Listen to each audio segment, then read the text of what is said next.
Welcome everyone. The PandaPhotographer here.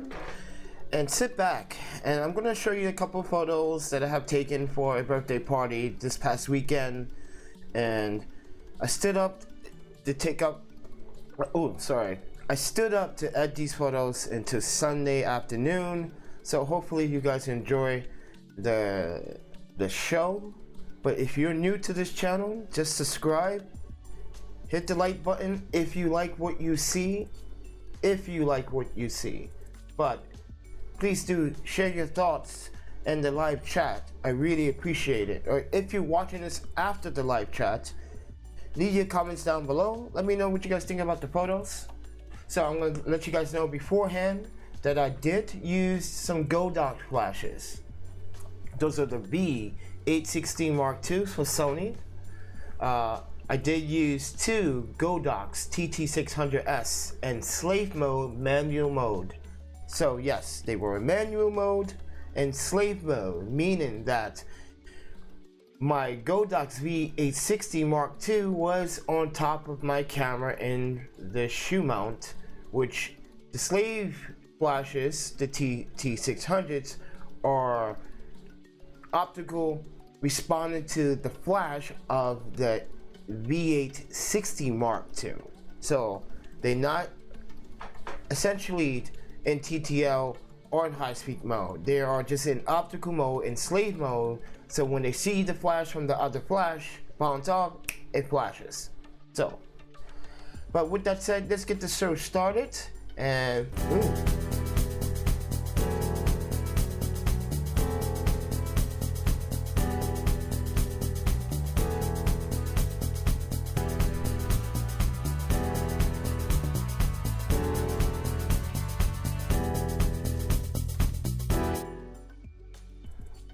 so guys, I do have a website. I do have tutorials for you guys. So if you go to my website at 616 Studios, you see these little black icons. Those are my social media links. That's where you can find me. I'm more active on Instagram than anything else. But there's tutorials on how to protect your work, shoot your work for free, portrait photography, night photography, astrophotography, night photography, understanding nurture density filters.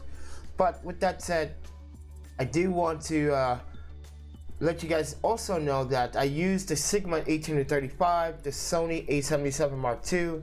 So keep in mind, this is not a Sony video. This is just how I shoot. It doesn't matter what camera you shot with. Let me just remove this and remove this. All right. So what we're going to show you, what I'm going to show you, I keep saying we. What I'm going to show you are a bunch of photos that I already edited. Now I did edit these with Lightroom, the Nick collection, just a little bit of touch, just get a little feel. But as you can see, this is shot at 160 at the second, f5.6, 24mm, 800. So yes, I always have my ISO at 800, especially using TTL settings on my flash. I find it to be very, I guess it blends very well. There's not a lot of noise. If we zoom in, you can see it's fairly sharp, fairly good. And yes, there was a flash, and if you're looking at this at your laptop or your display right now, understand from your right to your left. Okay, so I'm sitting in front of my computer, so you should be as well, or your smart device. I did have a flash on a stand with a S Bowen mount bracket onto my right, into my left, in the corners. I will show you the photo right now so you guys have a better understanding where the flashes were set up. These flashes were set up, as you can see, with the balloonist right here. There's one flash right there at the balloon, and there's one right here onto my right in the corner. But I still had the V860 go off. So I just want to show you guys what kind of space I'm dealing with when I'm working around and trying to maneuver myself from the party goers. So I got to maneuver and duck and dodge and try to get the shot that I need. But anyway, these are some of the shots that I have taken So when a TT600 flash sees my flash, either in the left or right corner or in the center, they will go off. So, and I did have the power at 1/4 on the TT600s, and I was 1 power understop on my V860 Mark II on top of my flash. So here's some of the shots. I did crop this image, but this is Ada. She's the birthday girl. These are her peoples. So I think it's fairly sharp, or hopefully the color calibration on this laptop is doing justice, because I'm starting to see a difference from my iPhone and my laptop. So I think I got the temperature just slightly correctly, but as you can see, fairly sharp. It's a good moment, good time, good space. I gotta skip this photo. I can't really show you this photo. No. But up close photo shot. People dancing, partied around. There's a lot of space to maneuver. Just wanted to capture some of the photos so you guys can see the space from the back end. There's other rooms, yes, but this is like the main dance room where everyone migrates and parties and exchange gifts, which I'm not gonna really say. It's our crazy alien. Happy birthday. Well, it was Ida's birthday. My birthday was last month on the 10th, but yeah, I will let her know, crazy alien, that you said happy birthday. You can see some of the photos that add, kind of give it a little bit different feel, but you can sort of say these were kind of rushed, but they were still processed correctly. But these are all the photos that I've taken. This is birthday girl again, dancing away. Just turned 22, by the way. So yeah, Tech is my buddy. Oh, you're from the UK, crazy. Well, welcome to the channel. So as a travel photographer, this is what I do. This is what I try to make my income off. It's not much, but it's something. So it's a struggle in the photography industry. It is a struggle to try to get clients to trust you and your work is reliable, and if they like your work, yeah. But these are some of the photos that I've taken. Let me just scroll these down a little bit. Got DJ Tech. This is his loft rental space. So if you are in New York, I'm 38, so I'm older than you. So I'm much older than you. But this is DJ Tech. So if you are in New York City, you want to do an art gallery, an expedition, a live party event, a wine party, he's the guy to talk to. Go to my Instagram at ThePandaPhotographer, all one word, where you can find his photos, the links, and you get in contact with him. Birthday girl again. Celebrating the birthday. This one is not edited, actually. I do want to fix some of the contrast levels on this one. But you can see we got the smoker, we got the party, we got the space.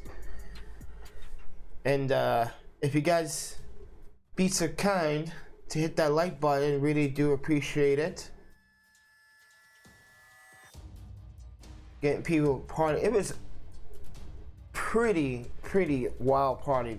These girls were just, there was a lot of booty shaking, there was a lot of happiness going on. Everyone was enjoying themselves, everyone was drinking, everyone was smoking, everyone was hanging out. And as a photographer, I gotta look out for my buddy's loft, so I was doing two jobs. I was actually watching the place and doing photography at the same time. So there was time where I took breaks.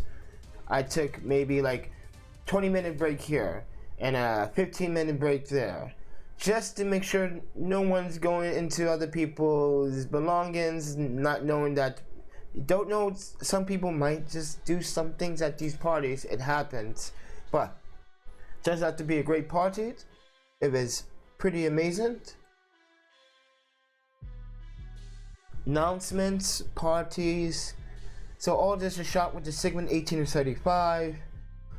the Godox TT flashes was going on. Did you see this is the non-ed version of this image? This is actually the ed version. This is the ed version of this image. Birthday girl again. So yeah, I just want to quickly show you guys these images. This is how I take birthday parties photos.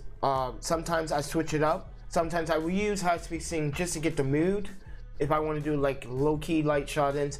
Sometimes I just use one flash.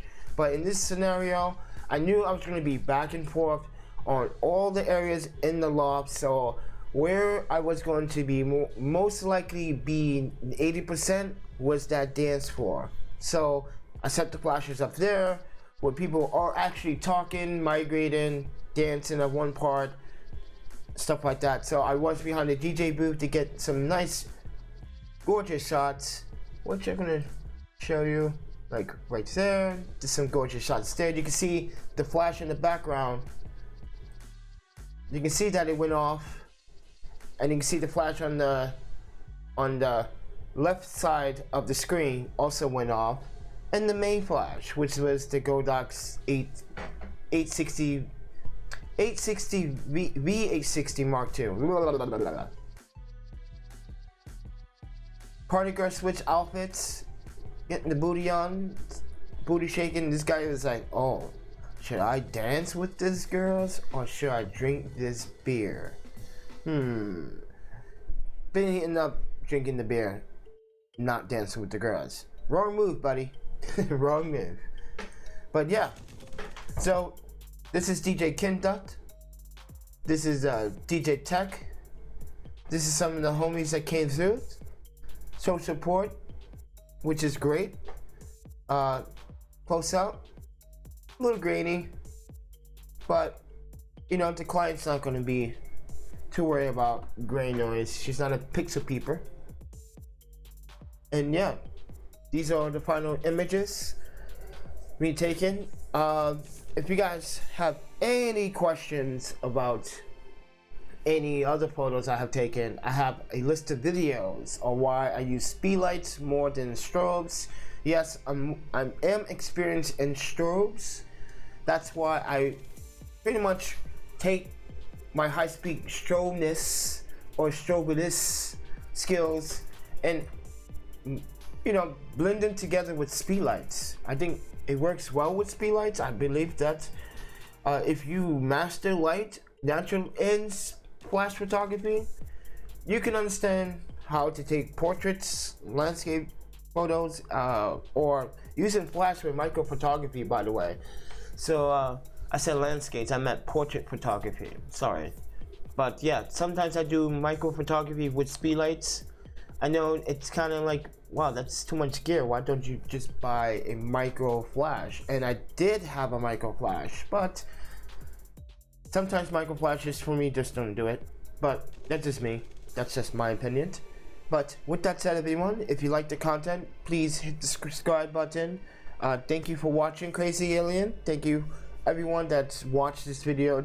So keep in mind, the Sigma 1835, they make it from the Nikon, the Canon, Panasonic, Sony A-mount, but I don't think they make the A-mount version anymore. If you find it, you might want to buy the A to E adapter, and the E to A adapter works really well. A lot of people that shoot Sony don't tend to shoot with the adapter because either they don't have experience using it or know how to set it up, or just bashing it. But anyway, there's a Sigma Sigma MC11 adapter that you can adapt it to the Sony if you buy the Canon version of the 18 to 35.